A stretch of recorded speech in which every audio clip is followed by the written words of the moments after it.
Meminimalisir kebocoran pendapatan asli daerah bukan pajak dari sektor retribusi pasar, Pemkab Banyuasin segera menerapkan digitalisasi pembayaran melalui perbankan sehingga diharapkan PAD retribusi pajak meningkat 2 kali lipat dari sebelumnya.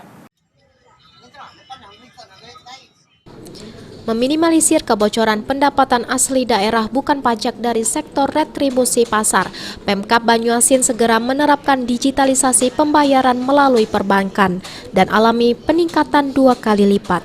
Pendapatan asli daerah Banyuasin sendiri diambil dari retribusi sebanyak 12.000 pedagang yang tersebar di 38 pasar. Kerjasama ini dilakukan penandatanganan oleh Bupati Banyuasin Askolani dan Iwan Tri Imawan selaku Regional Head Mandiri Regional 2 Palembang.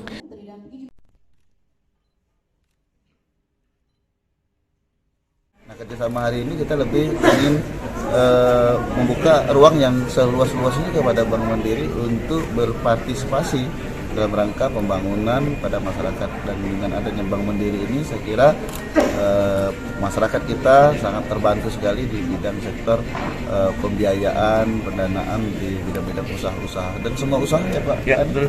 Termasuk produktif maupun usaha-usaha kecil lainnya yang ada di Kabupaten Banyuasin.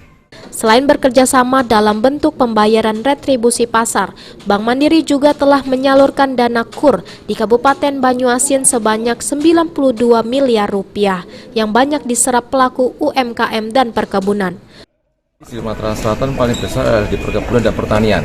Setelah itu baru perdagangan. Artinya secara PDBRB, secara ekonomi juga di Sumatera Selatan memang tepat. Karena komoditi di Sumatera Selatan lebih banyak adalah di perkebunan atau pertanian.